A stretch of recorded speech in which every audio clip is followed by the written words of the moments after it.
everybody. So today we are actually in a town that's about an hour, maybe 45 minutes away from where we live in Sarasota, Florida, because it is my day to get a mammogram. And as usual, I am way too early. So Brian and I were just out walking along and we found this really cool little, actually it's not really a small retention pond, it's like a lake.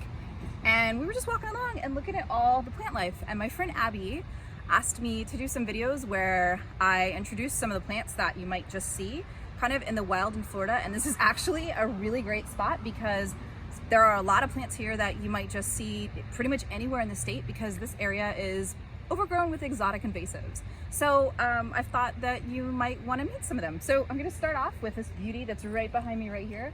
This is Brazilian pepper tree.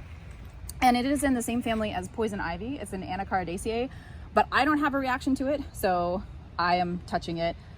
This guy, always be mindful that if you do decide to touch it, be careful if you break the little stemmy twigs. Actually, I'll do that to show you.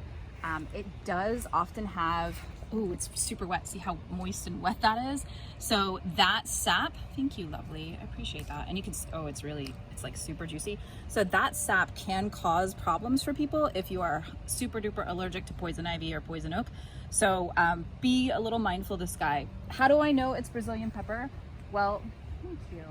For legit like 25 years of working in Florida, this one, I always see it. But one of the ways you can tell is it tends to have these long, kind of spindly branches that just they arc. I always think of it as being like a plant that will grow anywhere. It is happy. I always feel like it's full of life and vibrant, and that's one of the reasons why it does so well. If you look at the leaves, they have these small leaf branchlets that come out. The leaves are opposite, and then they have one at the tip, and the younger leaves will have these little serrated edges. That's usually, pretty much all of them do, but I've definitely seen Brazilian pepper that doesn't have it, but usually it does have the little toothy bits on the edges. And it gets the name pepper tree because when it goes to fruit, it has these like clusters of red to kind of orangish red fruit that are pretty famous in the state because the birds love to eat them. It actually can make them drunk, and so they'll eat them a lot, and then they'll fly all over the place, and when they go to the bathroom, they spread the seeds. So you'll find this plant growing all over Florida. It's not native, and one of the things it does do, you can kind of see here, if this little Brazilian pepper tree here, we'll walk along, I'll show you some more. There's another, this whole row is pretty much covered in Brazilian pepper trees because they do colonize super rapidly. But before we get there, I want to show you another exotic invasive. This is my friend Rosary P. And for any land managers that are watching this video and thinking, oh my God, she just said friend, I did. Because here's the deal. Exotic invasives are still plants. And this particular plant, in the place where it's from in South America, it is considered a plant that is super important for spiritual protection. This is a plant that the seeds are actually made into necklaces and garlands to protect people from negative energy.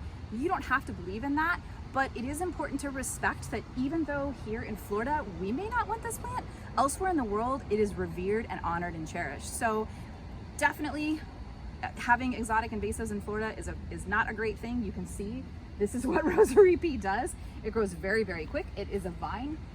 It's completely covering over, actually it looks like there was an oak branch here, so it's completely grown over that.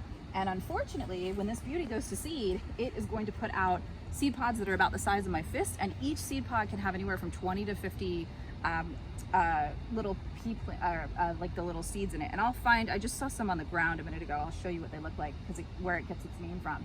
So another exotic invasive that we don't like having around, but it's a good one to know. And this one is poisonous. That's another thing. A lot of our exotics are poisonous. And so this is one that, like, if you see the seeds, you don't want to eat them. And usually I have no problem touching it, but if you break the seed coat, it can be pretty problematic. And stay tuned, we'll be doing a video just on this plant to be talking about the poisons in it in a while. But you can see we've got another compound leaf, meaning that we have a lot of little leaflets on it, and they are all opposite. And I may have said that the Brazilian pepper was alternate. My brain transposes those words a lot. So opposite means that they're one right across from each other. Alternate means they would alternate. So this is opposite, just like the Brazilian pepper. And the leaf shape is different. This is more of an oblong or oval shape, and it's long and thin. And you can see it's, I don't know if you can see, but this one is reaching out to say hello and grab and just like, hello, lovely. Again, I'm not a fan of exotic invasives and what they do to the native environment, but I do really appreciate the value that they have in the places where they're from. But underneath it, we have a little native growing, and this is a great example of why people argue that the exotics are so bad. This is our native right here. This is Smilax. I know because it's got these thorns, and that's a very characteristic element of Smilax, but it is completely, oh nope, here we go, it just waved. It is totally wrapped in here with the Rosary P. So this is the Smilax vine, and we have a lot of different types of Smilax here in the state. So Smilax is the genus name, not the species, but usually they have almost like a spade shaped leaf like this. Sometimes they're longer, sometimes they're not as indented, sometimes they have little serrations on the edge, almost like little thorns on the edges as well. But this is the Smilax right here, and you can see it's completely, like the Rosary P is completely wrapping around. Oh, and check it out, here is the Rosary P seed right there. So you can see that one seed pod is going to spread a ton of those seeds. It's also called crab's eye because it's got the red with the black almost pupil like a crab would have. And the reason it's called Rosary P is because in South America, the indigenous people, again, they use this as a protective spiritual plant. The Spanish came in and said, that's great, let's turn them into rosaries to try to get good old Catholicism in there for people to kind of switch over. So here we have a really good example of a exotic invasive, and then the poor little native that's pretty tenacious. The Smilax will live, it'll be able to survive, kind of growing together. Let's take a look and see what else we can find. Here's another native. This is another one of our natives. This is a type of grape. And I'm being super general here. I'm not gonna worry today about telling you all exactly which specific species, mostly because I don't have enough time to go over all of that.